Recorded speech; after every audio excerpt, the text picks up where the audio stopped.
All right, hello everybody. Welcome to our live stream. I'm super excited to have our guest here today. We are talking about something so amazing, and we're so excited to share about, the whole idea of how do we integrate AI into our lives. It's the hottest, newest thing on the market, and we're so lucky today to have, the wonderful opportunity to interview someone who is actually in the thick of it, building the tools that we need, building tools that's going to make us advance our productivity framework. Please welcome George Levin. He's the founder of Hints.so, and he's been so gracious to come together with us to really try to share a little bit of his understanding of where this current AI landscape is, what are tools that are being really useful and really amazing, and how they're changing our workflows today, and also to give a little bit of his perspective of how, Hints.so, his company, is doing it a little bit differently.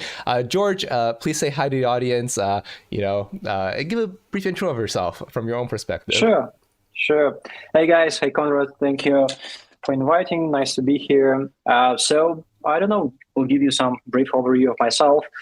I started the startup game about 10 years ago, having different startup, but also focusing on AI. At that time, we were doing AI optimization platform for buying media, and company grew rapidly. And I remember the moment when we realized that the biggest pain we had was managing information flow. Most of our fights were about why we don't update CRMs, why it's so hard to update, knowledge platforms, why it's so hard to update tickets in our Jira.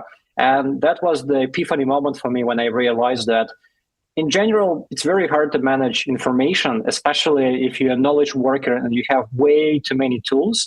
So, productivity tools, ideally, they would build to help you be more productive. But when you have too many of these tools, you actually waste your energy on constantly updating them. And that was the moment when I decided to build, the next startup. Luckily, we managed to sell my previous startup, Get Intent, in 2019, and started to build Hints with the idea that we are way too overwhelmed with information.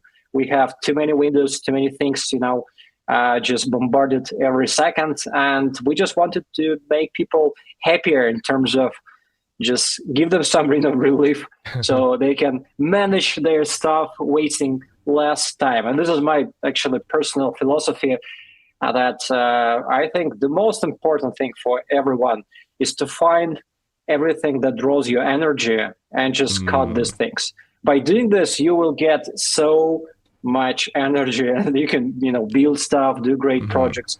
And I see that surprisingly most of the people, they try to find inspiration and try to find something that gives them energy. I think that the best way is to cut everything that wastes your energy, and this is the DNA and the core vision of Hints.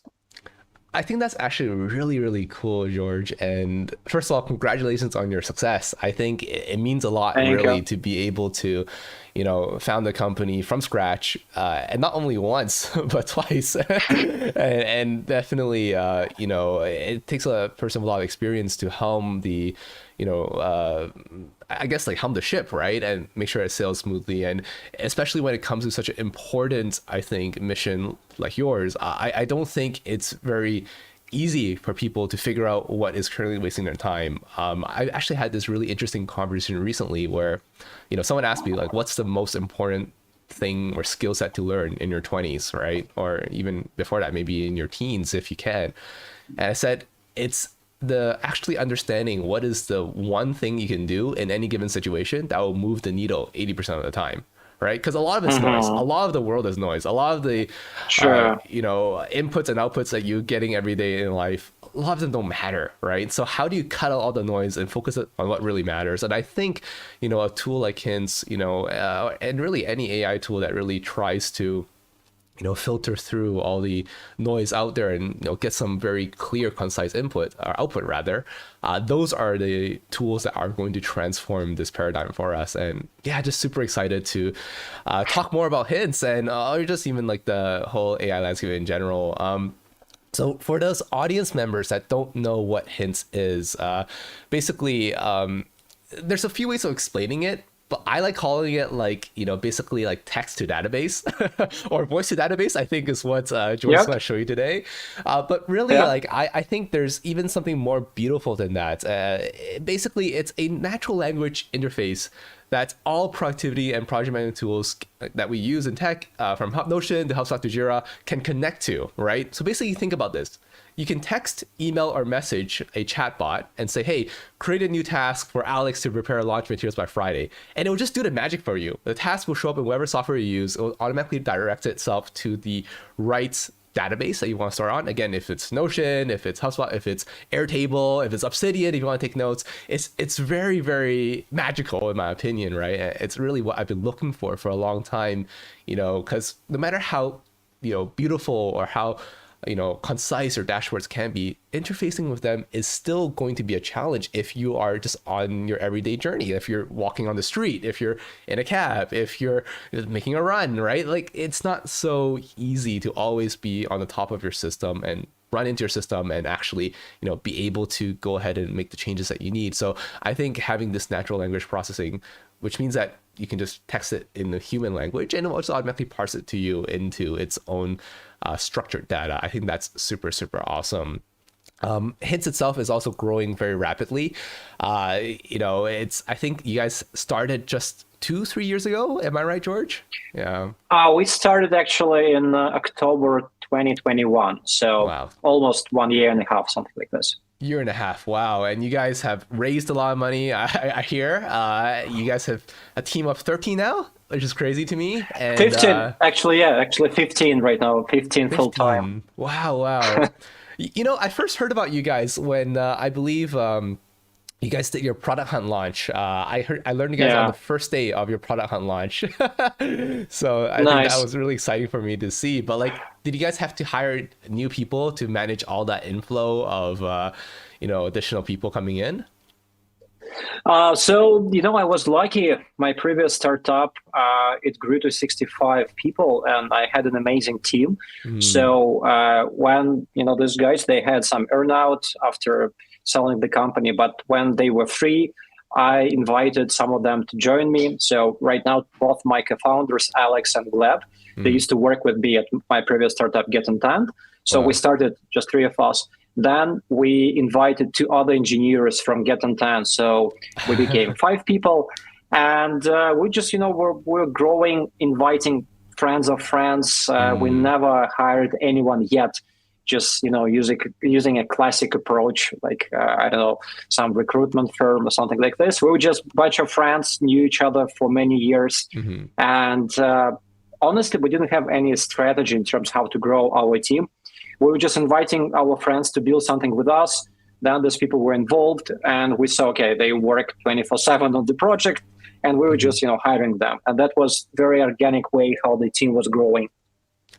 I get it. And that's actually really cool because it means that you built on a base, right? You didn't have to start from scratch, which I think is the main of a lot of, different creatives, when they think about, how do I build my empire, so to speak, right? It's often a lot of, how do you start building up your network? How do you start making sure that you have the connections that you need? How do you work with people already and make yourself a trusted known quantity so that you can continue working with them in the future as well? Actually, we have a question from the audience. Claudia is asking, your previous company, was it AI as well? Like, or what did it do, I guess, if it wasn't AI? Yeah. It was AI. So I can just give some brief overview of my career before Get Intent, and it will just explain, a lot in terms of my background. So sure. My dream was to become a mathematician, and I got my master in math, focusing on very narrow thing, which was differential geometry and topology. But I realized that I didn't have enough passion for it because I thought that math was super cool and, just inventing new stuff, building cool things. And then after I actually spent some time doing it, I realized that it was very, not boring. Boring is a bad word, but basically we were not, it wasn't for me. Let's say it this way. I was very bored. I just don't want to be offensive. It was boring to me personally. Maybe I wasn't smart enough. So I decided what I can do, where I can apply math, but to do something differently. And one of my good friends, he invited me to his startup, very early stage, and it was online store, e-commerce basically. And he invited me to run ads. But having math background, to me, running ads wasn't about creatives. It was about Excel spreadsheets, a lot of calculations, a lot of models. And I was growing with this startup. Then I, joined another startup. Then eventually I was in charge of the biggest Russian food retailer in Russia at the time, in charge of their online ads. And at that time, the store, they had 1 million or 2 million products. So when you run ads for a couple of million products, it's not about creativity, it's about huge data analytics. And it's just data, it's just automation, otherwise it's just physically impossible. So, and then I realized that I knew all AI optimization platform at that time, platforms that were allowing to buy media on scale with narrow targeting. And I decided to build my own. I did it with my friend from my university. He was also getting master in math with me. And we started Get Content, focusing on AI, but for very narrow vertical buying media and optimizing, different targeting when you do it on scale. Just to give you some understanding of scale, I think our maximum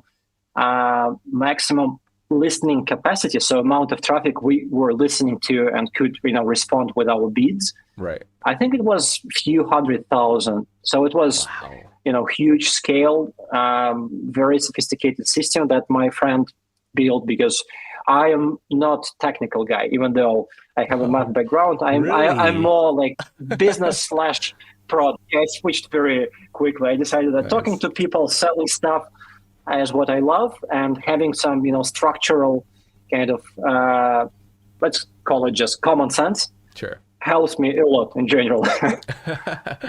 That's very true. Wow. No, thanks for sharing that. I think, again, super cool. I think these questions come because, a lot of people in our community are, either entrepreneurs already or in their early stages of getting their side project from just, a side project into a proper business. And I think it's very exciting for everyone to, have seen from someone who, traditionally has made it, right? Has done this process and, is still continuing this process. I think that's the most funny thing is that a lot of people who end up doing startups don't do it because they necessarily they don't do it because they love it per se, but they do it because they end up having to. Like, you feel compelled to. Like, after one is done, it's like, oh no, what do I do next with my time? You just do your next startup, and startup. When we sold Get Content, it wasn't like crazy acquisition, but it was a decent one. So we got some good cash, and I was like, okay, I'm never going to build startups because honestly, selling the company, it's so much stress. It's the worst part because you're going through this crazy due diligence, which may take 1 year. It's a lot of corporate work. It's a lot of legal work. It's just running like 5 marathons in a row.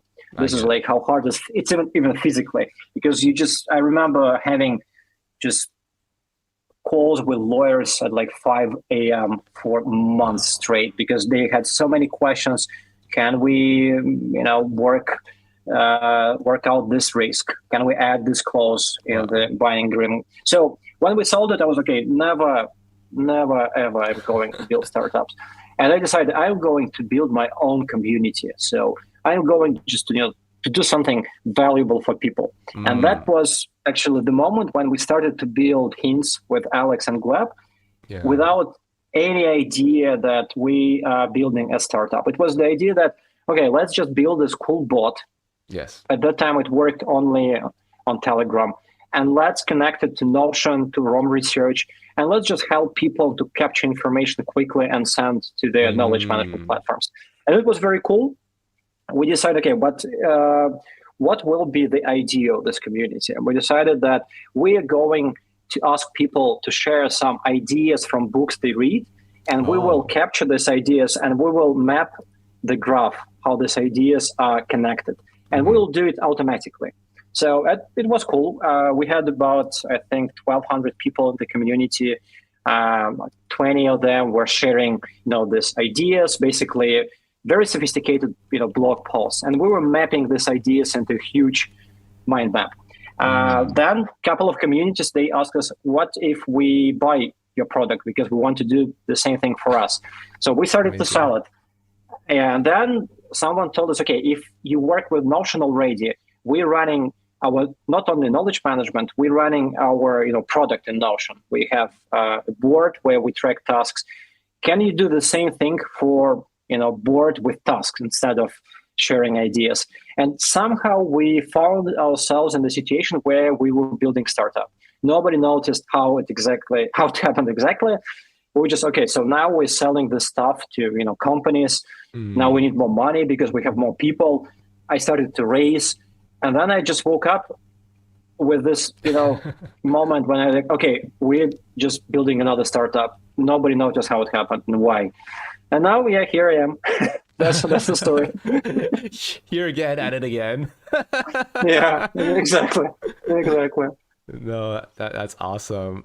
And I think actually we have one more startup question from the community, and then I think let's jump into some of the use cases. I think the product itself is so interesting, and I'd love to talk more about it. But one more question from Kelly now. She said, how do you break into the startup space? So I believe she says she's currently graduating in around a month or so, and they want to work with a startup to get a better understanding of running a business.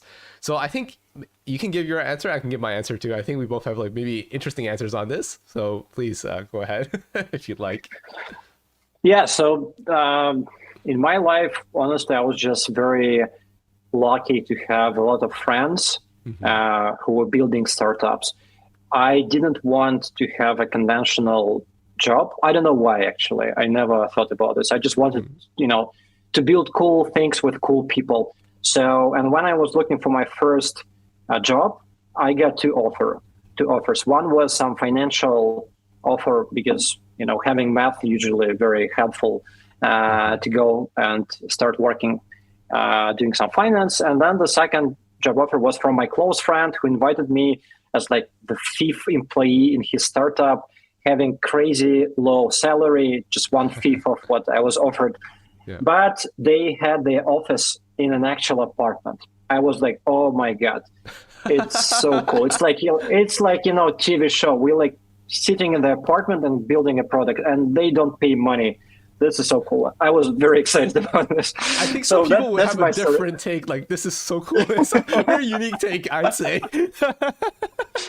The apartment was very cool. It was in Moscow at that time. So I moved to the US about 8 years ago. Yeah. The apartment was in the center, in the fancy building. And I felt like, this like Silicon Valley show just happening to me. That's awesome.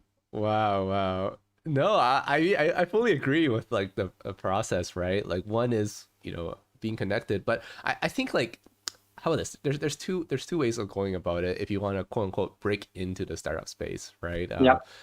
The first one is, I think you yourself are a startup. You just don't know it yet. There's a lot of things that you end up doing that are going to basically, like, you're improving life for yourself in many, many small ways, right? You're making small automations in your life. You're improving some kind of process. You're thinking about how to make life better. And in the process of figuring out how to make life better, you're actually building a product already. You just don't know it yet. You haven't sold it, right? You haven't monetized it, you haven't capitalized it. You don't have a company around you.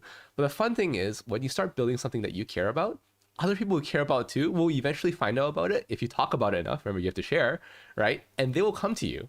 And just like how I think George just mentioned, is like, you care about this one thing, which is a chatbot on Telegram, then you work on it with other friends because other friends care about it too. And you're like, oh, this is interesting. And then suddenly someone asks you to pay for it, right? And it's really organic. I think the best advice I've ever heard was from YC. I think Paul Graham, PG, said basically, when you have built a startup, you'll know, right? And it will come gradually.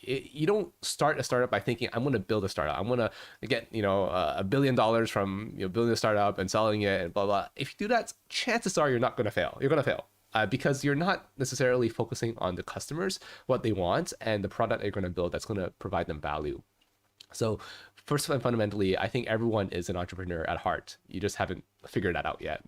And the second thing is, and I think I really resonate with George is, find a way to plug yourself into a community that actually Yep. is very entrepreneurial focused, right?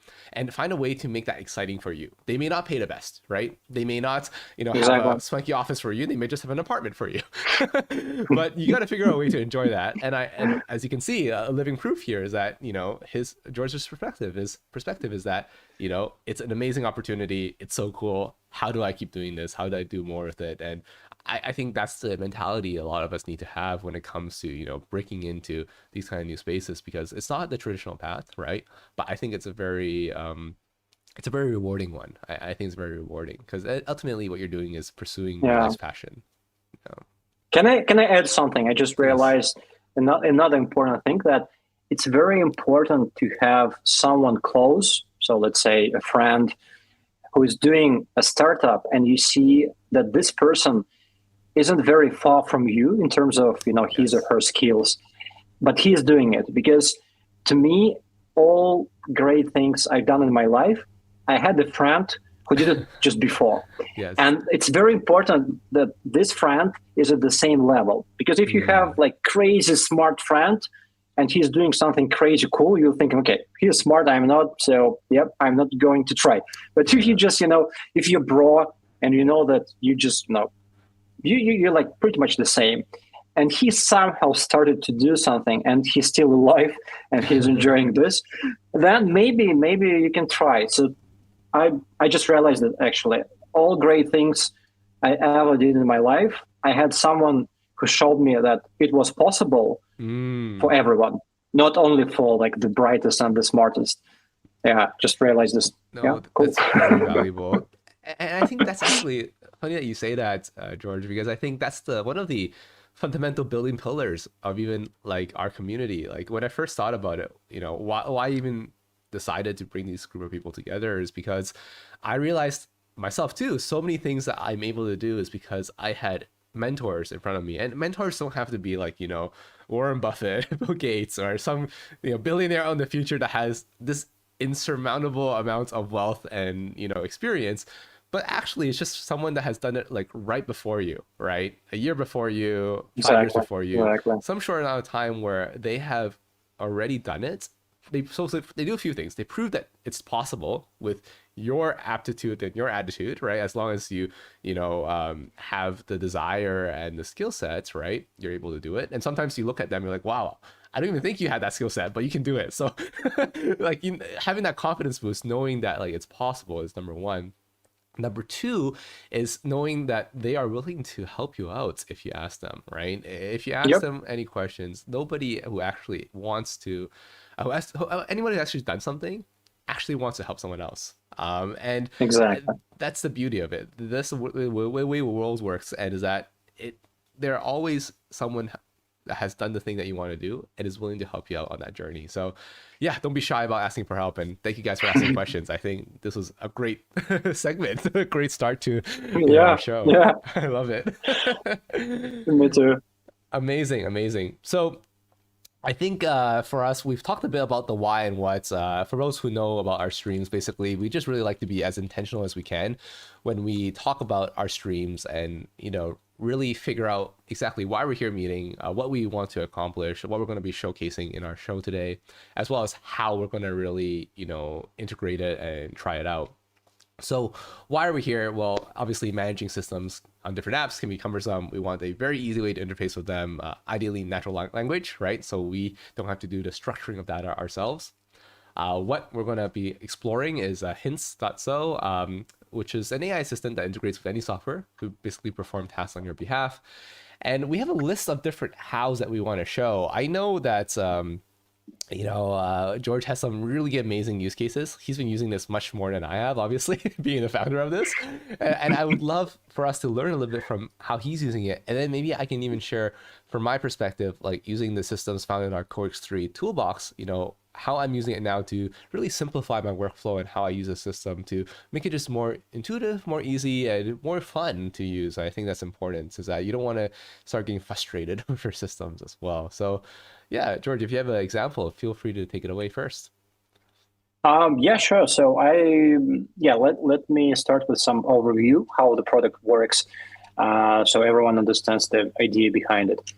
You explained perfectly the general idea that we can capture information, send it to any platform, and I will just stress this moment why LLMs are important for our products, because if you want people to update their CRM or create tasks in their project management tools, you have no idea what language they're going to use, because they may just, the same phrase can be stated in like 25 different ways. So you don't want users to give actual commands and ask them to memorize them.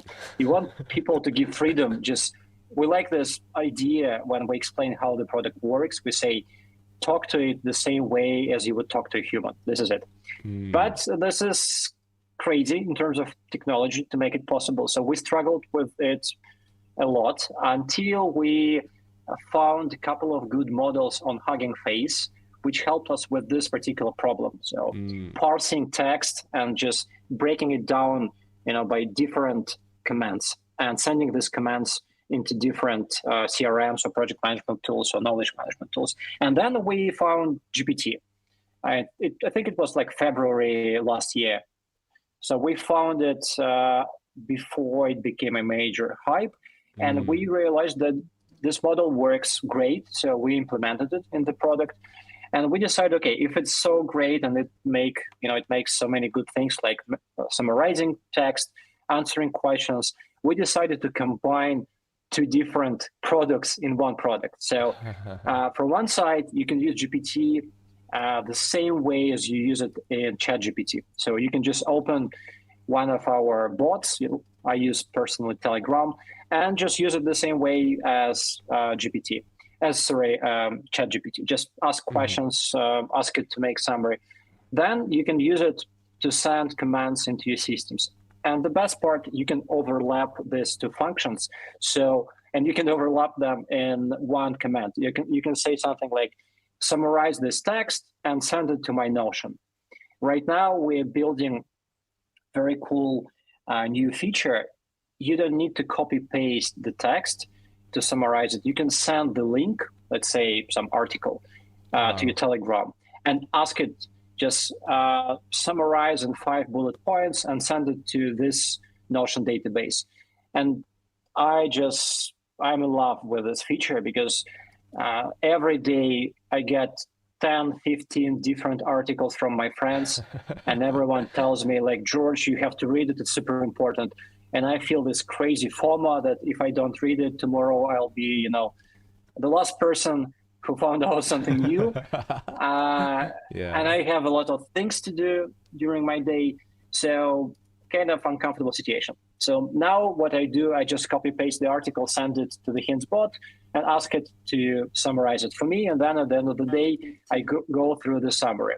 But just in a couple of days, when we introduce this new feature, I don't need to copy paste the text. I can just send the link and ask to make summary and send to my special folder where I keep track of my articles. But I can share my screen and show how it works. Please do. Yeah, we're excited. I think you're speaking to us exactly what we care about. All right, so I'm sharing the screen.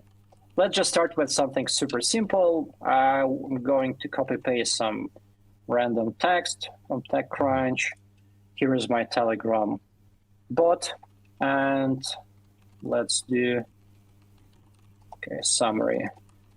Summarize this text,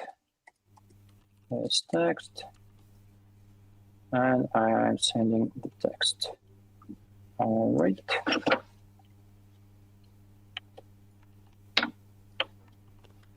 Now it will take some time because we have too many users, and it slows down the system.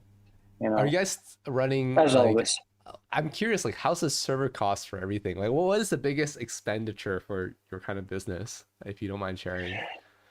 So right now, I think, yeah, server cost is the biggest. And that's why we're applying to all startup programs like AWS programs. Hmm. Basically, any program that can give us a lot of server credits. I And that see. would be awesome. It will save us a lot of money. So yeah, as you can see, the summary is here. We can do something funny. Let's ask it a question. Hmm. How many hidden layers in the GPT-3 model? Mm. Let's see. What are the things? I know the answer, actually. It should be 96 or so. Oh, 48. Okay, maybe 48. Okay, maybe 96 was on GPT-4. But anyway, it answers questions. Let's now let's find another text and let's send it to Notion. Hmm. Okay, so I will ask summarize the text So in everything that three. we do right now in ChatGPT, especially ChatGPT 4, we can get the same result in Hints, or would it be a little bit Yep. different? No, the same. Oh, The wow, that's same. amazing. All right. Summarize the text in 3 bullet points and send it to Notion. Obviously, not going to send it to some random Notion page. So I connect it to my specific page, which is called Inbox, Mm. and I'll show you how it looks there. All right, let's refresh the page. Yep, it's here.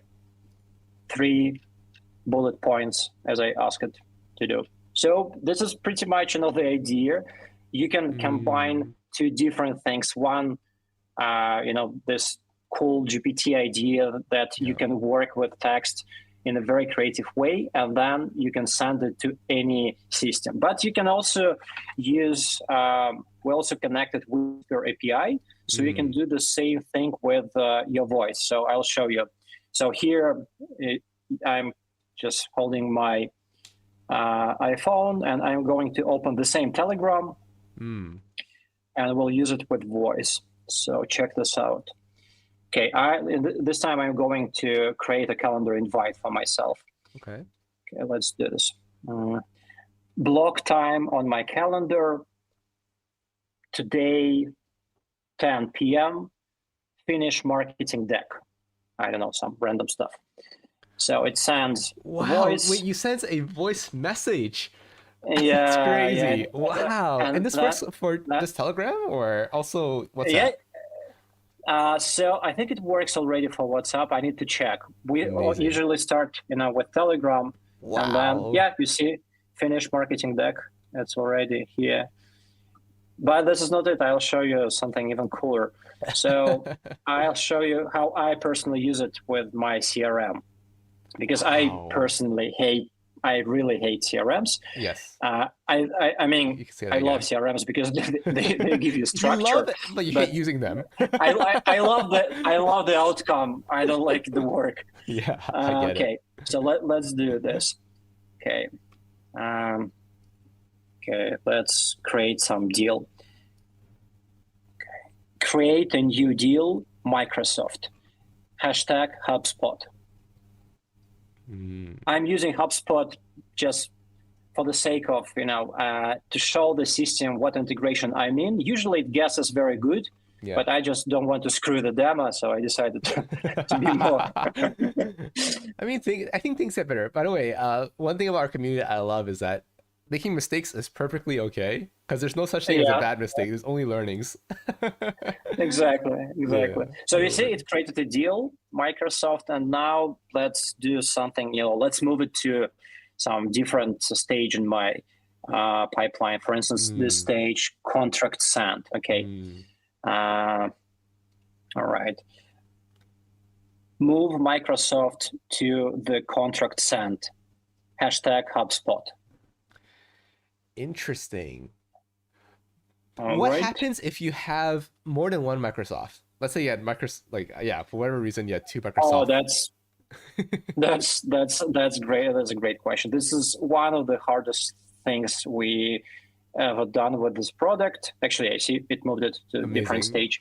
So yeah, you got the idea how it works. You can do pretty much everything you could do with your hands, with your mouse clicking. You can do Mm, with your voice or text commands.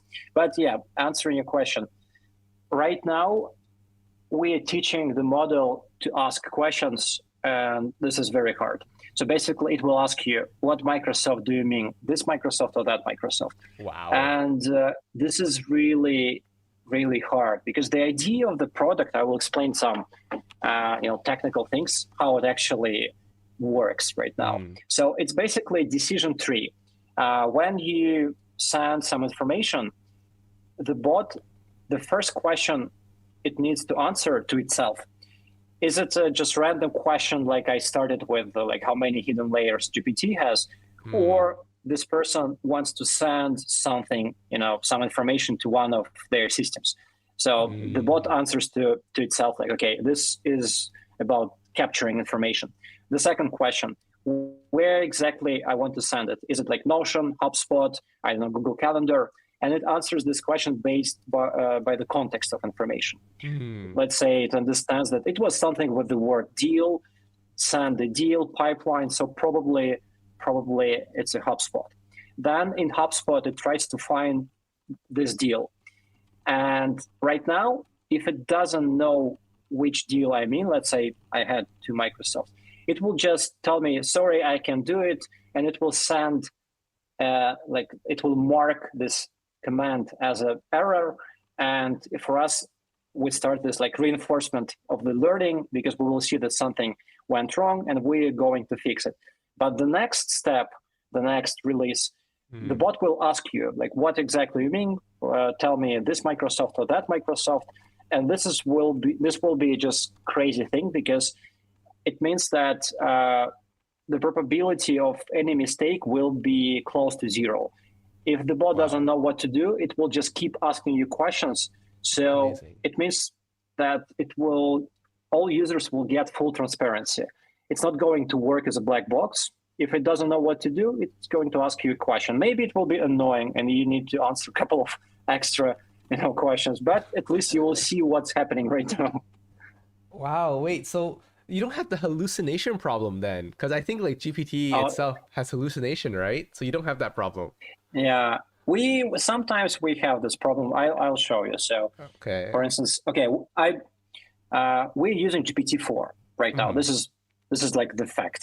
You Yes. can you can just trust me. But let's ask it. Yeah. Uh, okay, what GPT model are you using now? Let's see what it says.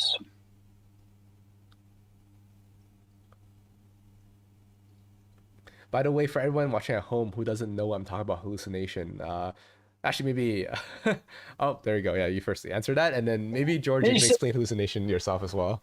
Yeah. Yeah. So basically, it's lying right now. We're using GPT-4, but for Hmm. some reason, it thinks we're using GPT 3.5. And I Mm. can't explain why it's doing this. But the best example of hallucination, so we have promo codes, with some discounts for users. And one of my friends, I gave him this coupon. He asked the bot, how can I redeem my coupon? And the Mm. bot answered him, yes, please go to the page hints.so/redeem. Wow. Fun fact, this page doesn't exist and never Yeah. existed. I. The bot just, Yeah. yeah, but the bot just came up, the most kind of logical and basically something that sounds like a common sense. Yep, Mm. hints.so/redeem. And it Yeah. didn't care that we never build this page and it sends you to just to blank screen. So this is a good example of hallucination when the bot answers Mm. very specifically, very confident, some crazy bullshit. And this can be very misleading because you can ask about something important. So right Yeah. now I'm doing a big research project trying to understand some narrow tech things in neural networks, and I asked it a lot of questions about hidden layers, how they work, and I got very good answers. But I don't know how accurate these answers. They sound very confident. Good. Yeah. Yeah, they sound good, but nobody knows. This is the biggest problem with the whole product right now. Not Hints, I mean, with the whole LLM. GPT. Oh yeah, Yeah, and exactly. GPT. Yeah. No, so actually, this is a good point to make, and this is something that I want to share with the audience because I've been talking about AI tools for the last few months, right? But one thing to know, like, where are they strong in right now? Where are they not as strong? I think something like Hints right now is where it's extremely strong right now because there's a clear use case. Yep. Right? You're breaking down information that right? Because you're saying, hey, summarize this information, cut this down, send it into Notion or any other system that you want. It's information, the input is good, right? And then the output, therefore, is good as well. What happens for hallucination and why you should be worried about this, or at least be careful, not worried, right? Is that don't take everything that you get from ChatGPT as fact. I think it's great for summarizing information. I think it's great for creating new blurbs from existing blurbs that you have, so expanding on information. But if you ask it to create brand new information, there is often chances that it will come up with something that sounds reasonable and you're going to believe it because they sound confident, and as humans we love listening to confident people.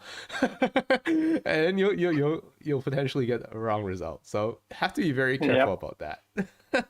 Exactly. Yeah, this is a big problem because it sounds so confident. It sounds like some professor tells you, things about the subject that they know very well, and then you can just catch it, for telling some extremely weird and unnecessary accurate information. Exactly. There's a question from the audience as well. They asked, can you upload documents and have it summarize it? Yeah. Right now you can't. So in the next release, which will happen, I guess, on Monday, you can upload links. So you can send a URL and ask it to make a summary. But we're moving there, I guess, in maybe a month. We will do this feature with PDFs and any documents. And then you can send a PDF and ask it to make summary and send it to your Notion page or to your Obsidian page. So that's where we're heading to. Yeah, wow. Actually, another person that's asked, Kai Jun, make sure I got the right answer. Thank you so much by the way, Kai, for supporting us. Kai is a big supporter of our community, and definitely appreciate him being here. So he's interested. How is our team using GPT, I guess, in our own business use cases without worrying about problems like hallucinations? I think that's the first part of the question, and then he has another part as well after. Yeah. So right now, I can give you a couple of examples how we use it internally, because we also rely a lot on our own product. So for instance, we have a Telegram chat where we discuss bugs and some feature requests. And we want to kill two birds with one stone. We discuss this feature, and then we immediately send them either to our Notion board or to our Trello, where we track tasks. And whenever we have some updates, we can just copy paste conversation, ask the bot to make a summary of this conversation if we discuss some feature, and send it to some specific ticket, which is just great because finally you can use chats to discuss stuff, because it's not very convenient to discuss products in your Trello comments. But then you can move the summary of any conversation into your Trello, Jira, or ClickUp, and just save a lot of time to any project manager. In this case, we don't really care about hallucination because it's pretty much impossible to hallucinate here, because we ask very specific, narrow things like make summary, send it to this specific ticket in Jira or in Trello. All hallucinations, they happen when you ask something broad, something like, explain me how black holes work, or what's the difference between this theory and that theory. Sure. Or if you ask, maybe we have some risks. For instance, right now we have a support manager, and sometimes when he doesn't know how to answer, he asks our bot how to answer this product question. And often he just copy paste the answer and send it because it's very, quick. And this can be risky because here we can catch some hallucination when the bot just comes up with features that don't exist. You may ask it, okay, can I send this information to you? Can I create two different, calendars? Can I find a time that's free on my colleagues' calendars? And the bot may say something like, yes, of course you can do it, just send it, but it doesn't work and we never build this feature. So basically, again, when it's about capturing information and sending it somewhere, no hallucination. When you ask about some just general information, you should be careful. And we're very careful. And if we catch some hallucination, we add another prompt, which specifically focuses on this hallucination and just prevents it next time. Interesting. So you're actually able to manipulate the results in that Yep. degree. You can say, hey, I identify this line of thinking is a problem, so therefore you're going to stop it at before it gets into there. Exactly. Very So cool. for instance, what we did, or maybe we're doing it right now, we gave the bot all pages we actually have, and we explained in the prompt the idea that users may ask you some questions about some information that you may try to find on our website. Don't come up with random pages. Here are actually 25 pages that exist, and try to send users only here. Don't come up with pages that don't exist. Oh, Please, we say please, because you never know how it will end up, with all this artificial general intelligence. So it also makes sense to add please at the end of the prompt. That's important. Yeah. Don't take over. Don't hurt me. Yeah. I'm a good guy. No, but the other funny thing is too. Like I was reflecting a bit, because Kelly mentioned in the chat, which is a really important point, is that a lot of technical knowledge, a lot of like calculations and stuff, it doesn't get exactly right. And actually, what it reminds me is that it's not even just a problem for AI. Actually, it's a problem for like the world. Any kind of I heard this once. I don't remember who said it, but basically, in your domain, if you turn on the news and you hear someone talk about your domain on like CNBC, on Fox News, or whatever, news outlet that you watch, and because you know it very well, if you're a specialist in that area, you'll know that like 80% of what you're saying is probably wrong, or at least like barely accurate. Like everything is barely there because you have domain expertise and you understand.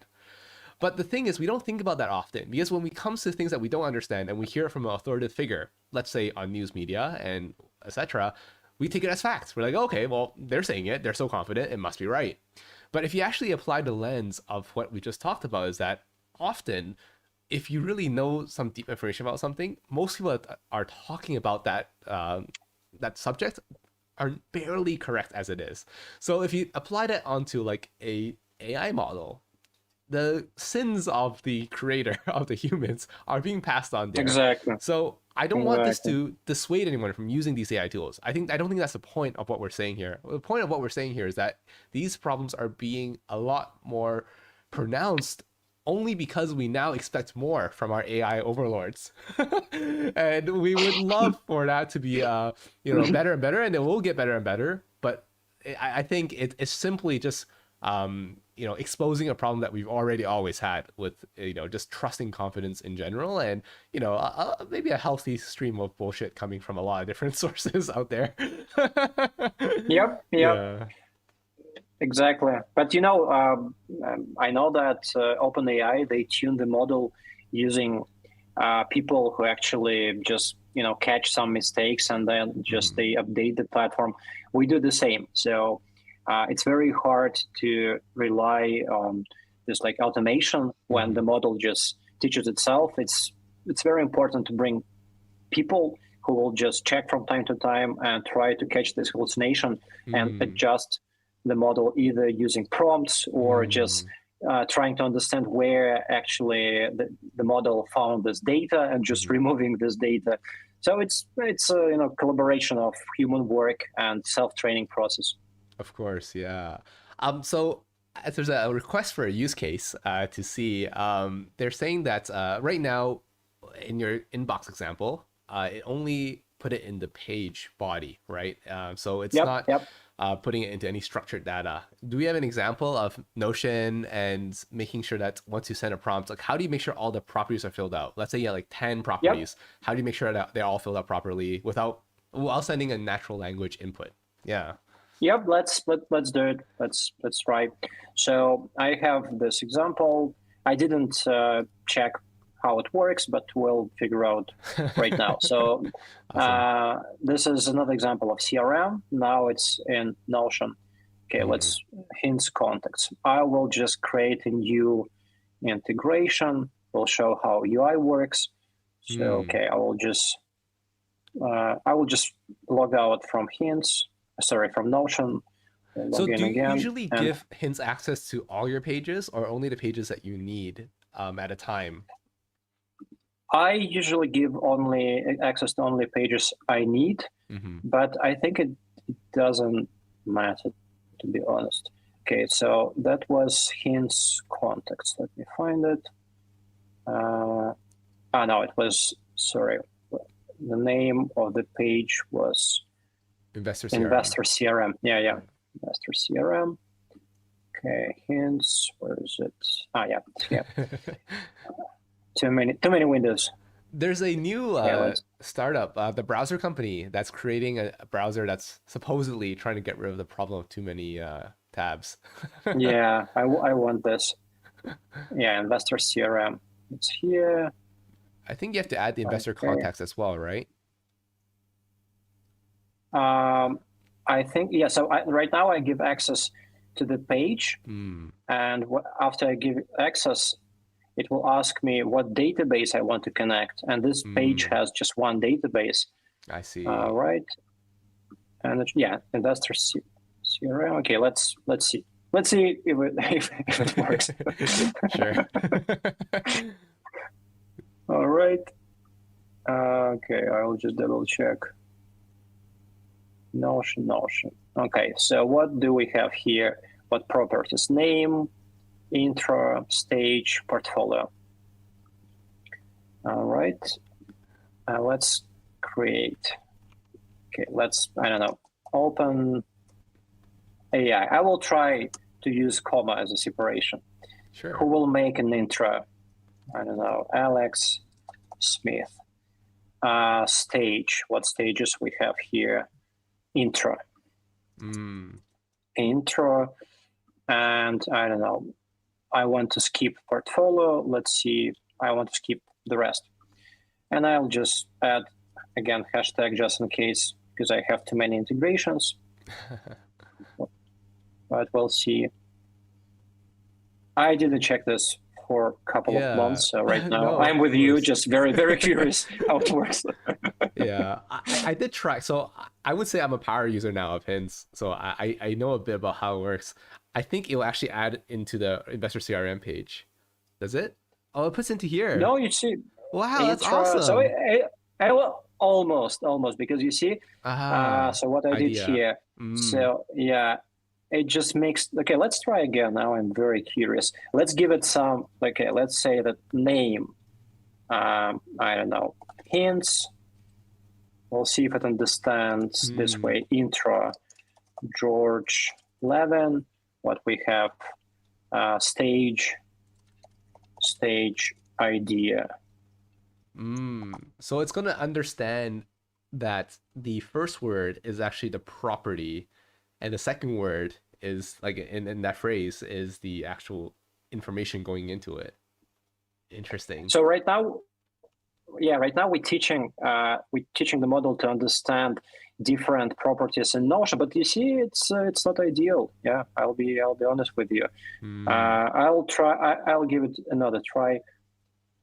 Okay, what we can do, how we can explain. Name. Okay, we'll try again. Name. Okay, let's put IBM. I don't know how I can be more precise. Intro. George Levin.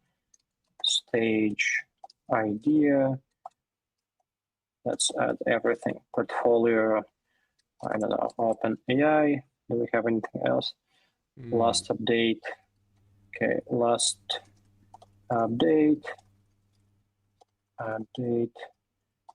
Meeting went great. Okay, let's see. Yeah, as I told you, Notion is the hardest integration because it doesn't have this like structured API, because everyone has different properties, different tables. Okay, IBM, correct. Intro, George Levin, correct. Stage, so let me check. Okay, I made a typo here. So instead of stage, I put something else. Portfolio, OpenAI, last update, meeting went great. So you see, it works, but unreliable. we need to improve this integration. Yeah. Well, I think that's the coolest thing, right? Like, I think one thing that our community really appreciates is that we often are able to be at the ground floor of seeing improvements happen. Like, things happen so fast, right? And I don't think everyone's asking for a perfect product, but definitely that the team knows that something is going on and they're willing to go about and improve it. I think what you mentioned to me previously, and I'll share it with the community as well, is that Notion is the hardest one to integrate with. And I personally work with the Ocean API as well, so I can testify to that. It's very it's not so straightforward, but basically like it's not always it's one of the harder ones to do because information in Notion is organized in blocks, and not necessarily like a linear database like what you might have in ClickUp or Airtable or anything else. So that structure is where it gets a bit complicated. But I think for me, like the most interesting thing, most exciting thing that I'm looking to come out of something like Hints is definitely a way to grab all the information in my system, and make insights on it, right? I think that could be so cool if I could just simply talk to it and, let's say I was asking to summarize something, right? And it will be able to connect it to like, oh, in your knowledge hub, you already have this thing that talks about this thing as well. Yep. Do you want to combine the two knowledges or whatever that use case might sound like? I think that could be like very, very, very cool. Yeah. We're moving there. So right now we're at the stage where we're fixing all the bugs. We want this capturing to be ideal. We wanted to understand different properties in Notion. Mm-hmm. And at the same time, we're already working on data retrieval. So when you can ask it to show you something, like let's try another feature. Okay, mm-hmm. I will share the screen.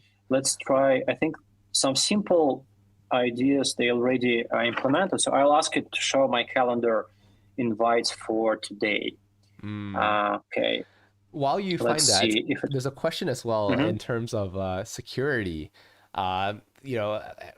Someone from the community is curious, like, when we're attaching this, I guess AI bot to all these different parts of our lives, especially for our community, we're keeping track of so many things in our system. Like, what have you guys done in terms of security? Like, is there anything you can share about that? Sure. I just 1 second. I'll try with the calendar and then I answer the question. So, okay. Show me my calendar events for today. #calendar. Okay, I'm sending it. Let's see. Is that text to? Sorry, is that speech to text or is that a voice memo? Oh, yeah. You see, so sometimes it works. It showed me my calendar. So this one was just speech to text, but you can use both. You can use in Telegram, you can use Whisper API. You just, I'll show my screen. Basically, if you click here, it's built-in voice to text. If you click here, it will be Whisper API, which has better recognition. So, for instance, for me, I have an accent, and Whisper API works better, believe me. Sometimes when I use just standard built-in iPhone voice to text, it can just misunderstand some text. Yeah, getting back to the privacy question. So right now, what we do, we use data to train model, and we don't keep any personal information of the user. So the data is kept separately. Nobody can just access this data. And the way how the model trains is very simple. So we are adding to every command the option to add cancel. Oh. If the model did something wrong, you can just type in cancel, and that is obviously cancels this command. At the Mm-hmm. same time, it sends the signal to the model that it did something wrong, that this was kind of bad decision, and it just re-evaluates like the probabilities of different answers and tunes it. And I understand that for users, this privacy concern isn't big, to be honest. At least we don't hear it. But for corporations, it's huge. Yeah. And for corporations, we have Plan B we're working on right now. It will be released in September or October this year. So we use a couple of models that we took from Hugging Face that can be hosted separately. So we can host the whole model on the client's servers. Oh, wow. And such an enterprise we solution. use I see. yeah. And we teach this model with GPT. So GPT model teaches this another model which can be hosted on the client servers. And when we're done with it, obviously we're going to open this product for end users as well. So I understand that some people, they have some concerns about privacy, so they may have their locally hosted graph the same way as Obsidian works, for instance. Yeah. Actually, do you have an Obsidian example to show? I think Obsidian is something that a lot of people use, and that could be awesome. And then I think after that, I can show an example of my use case as well. I think that could be very cool to kind of wrap up our presentation here. Yeah. So I don't have Obsidian right now. I don't use. I'll be honest. I use Notion. So I can show Obsidian because I don't have Obsidian. Oh no. Okay. Got it. Very cool. Yeah. How about I show something too? So I think it's pretty interesting. I'm gonna show everyone something that you guys haven't seen yet. Actually, is a brand new system that I've been working on. Let me just switch my screen presentation over. So let's transition this over. So yeah, we're making a system for people to be able to keep track of their pets, right?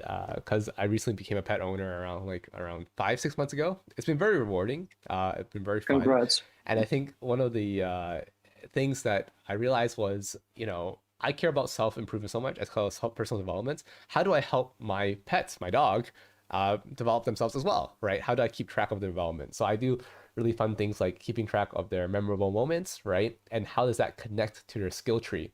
So they might have a skill tree of like different, traits that they're trying to improve, right? They need to get better at, going pee, staying, sit, down, coming, whatever, all those commands that we're trying to teach our dog, right?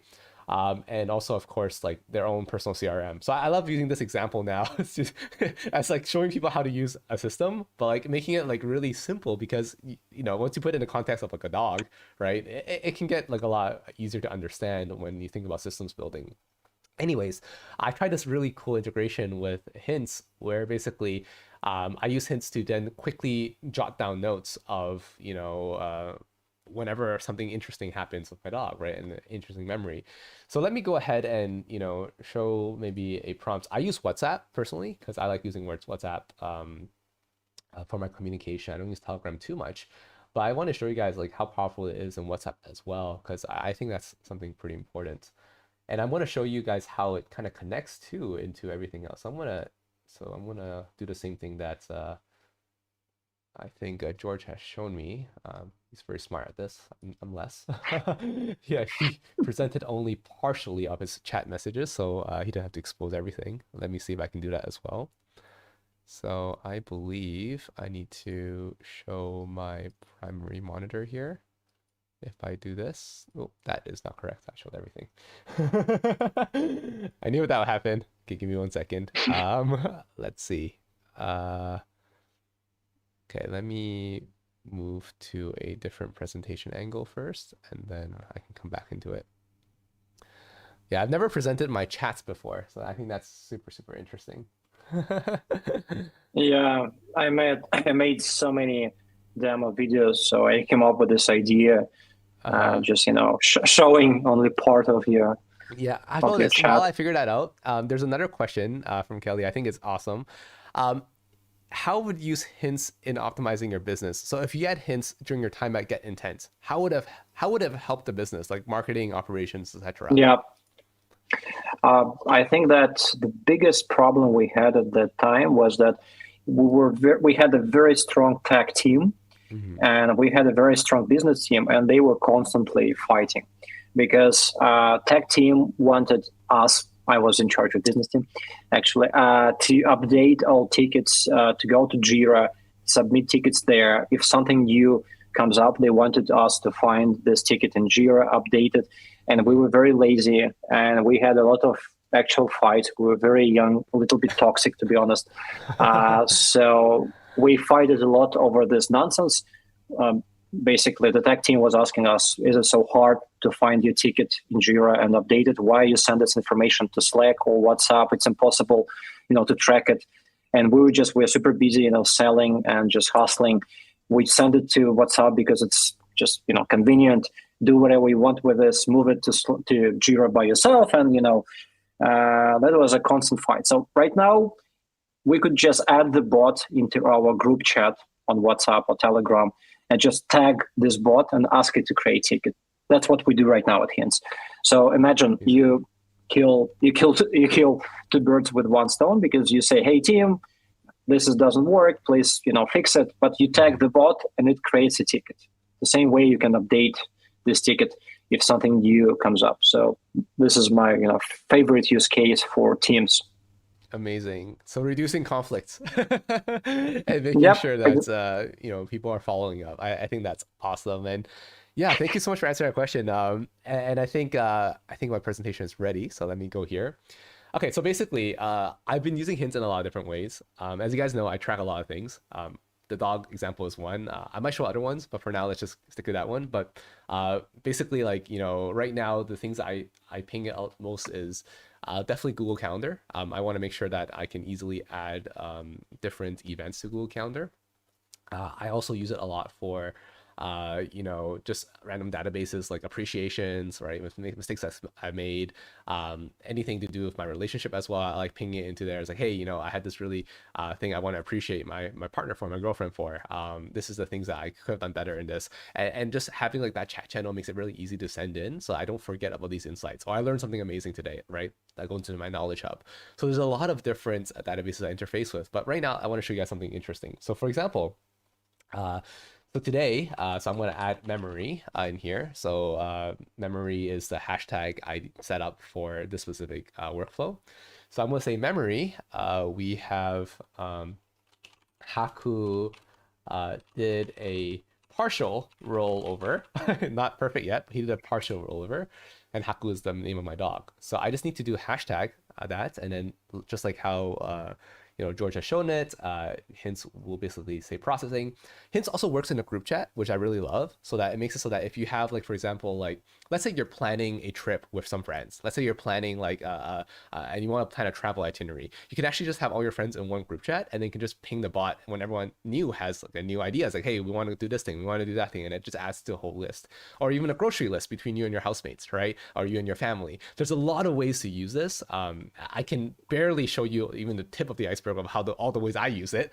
But for now, let's just show you something interesting. So for example, right now, so this is a memory. It happened today, so it's doing the 15th. For me, it's already the 15th because it's past the time zone dates. And the name is how to do a partial rollover. If I check right now inside my dashboard, you see that it shows Haku did a partial rollover. Awesome, right? So I want to show you the next step of what I do usually in my flow, right? So I can just either press the link inside here to get there, which I do if I'm on mobile, right? That's the easiest way. And what will happen, it will just open a page like this. And then what I like to do is I like to add extra information that maybe the bot wasn't able to do yet, right? In the future, it definitely is going to do everything and Yep. anything. But for now, for example, I know that this practice is related to rollover. So I'm going to go ahead and just search rollover. And maybe that might not even exist yet, right? So for example, that might even exist. So let me go ahead and actually even just create that right now to show you how easy it is to create like a new thing. Right, I don't even have rollover here, but I don't have a practice for it, right? So I'm going to set up a practice for this. I'm going to say rolling practice, okay? And then I'm Nice. gonna, and you see there's a mastery, and how that mastery changes is basically if we go ahead and set, what's level 1 of rolling over? Well, for him to stay down, right? And then the next one is laying on side, and then the next one would be probably rolling over completely, right? And then maybe another level is like, doing it without treats. Because right now he's very treat motivated for this. He's not doing it without any, real hard motivation, right? So let's just say this is like, he's good with that. He's currently doing this, and let's say this is in progress. This one I've even tried starting without treats. He's not ready for that. So you can see already like we're around like 40% there. Anyways, long story short, now that we have this, right, we can say practice. We can say, hey, this was a rolling practice. And what I'm going to do now is I'm going to click share with family.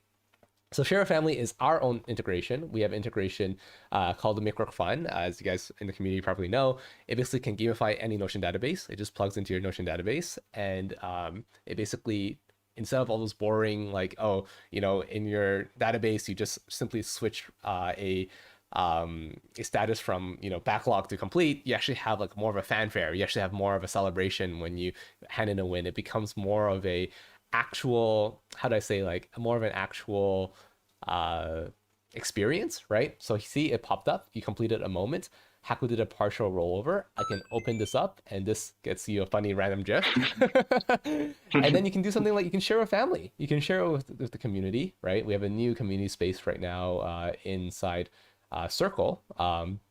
And basically once we send it, actually probably we need to refresh because I'm using the demo account.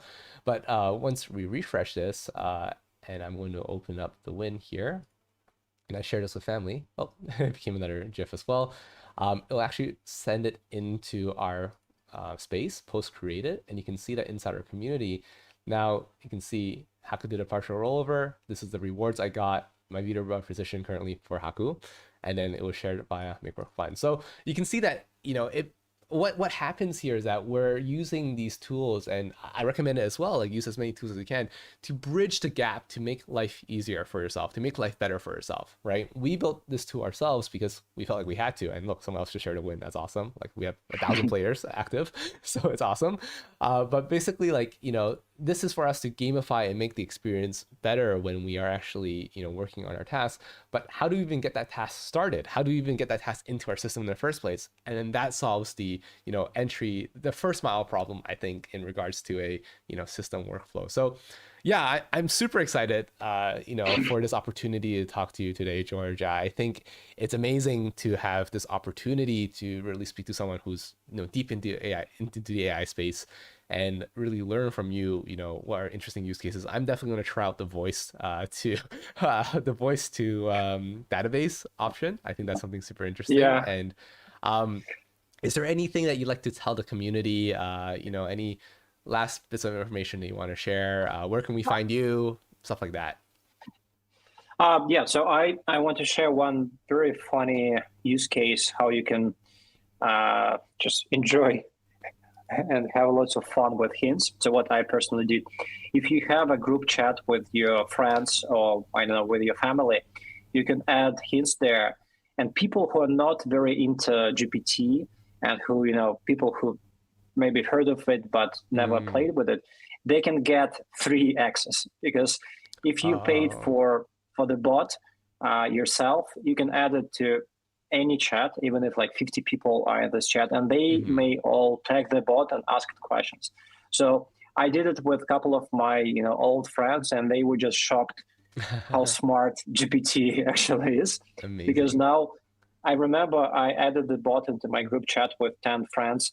I think it was Friday, and on Monday I checked my group, and I had something like, I think it was 600 something messages. So they were just, no joke, no exaggeration. Wow. They were just asking questions again and again, and they were all, these friends from my math background, they were asking very specific math questions and physics questions. And they were like really shocked that it actually knows the answers. So it's very fun how you can just, play with your friends. Also you can find me on Twitter. It's Gosha Levin. Gosha is my actually Russian nickname. If you have any questions, just find me on Twitter, and I'm happy to help you understanding how GPT works, how just machine learning works in general. So really, really love this topic. Yeah, and really appreciate George for his time. He's a busy guy, obviously, has a company to run. For being on this stream and sharing your insights and knowledge with us, and really helping us, nurture more learning, more growth, and helping us be better one step at a time from the product itself, from your insights, but also you're offering a special, benefit to our community as well. I really appreciate it. I think it's 3 annual subscriptions to Hints, which is amazing. Thank you so much. And also, we have a link in Sure. the description for anybody who is uh, who was watching this recording of the stream. I guess if you still want to get access to Hints, you haven't missed out completely yet. We have a special discount code for the first month, 80% off. You can check that out in the description below. So that's also very generous of the Hints, organization. Thank you so much for your guys' support for us. And I believe the way that the yearly subscription will be handed out are the 3 most active members in the stream. So congratulations. I will definitely make sure you guys get it. I'll take you guys in circle after the stream ends. And yeah, just happy to guys have you guys involved. Thank you again so much, George, for Thank you, giving us Conrad. your time here today. And yeah, thank you so much. I had a lot of fun. Thank you, guys. All right, take care, everybody. Bye bye.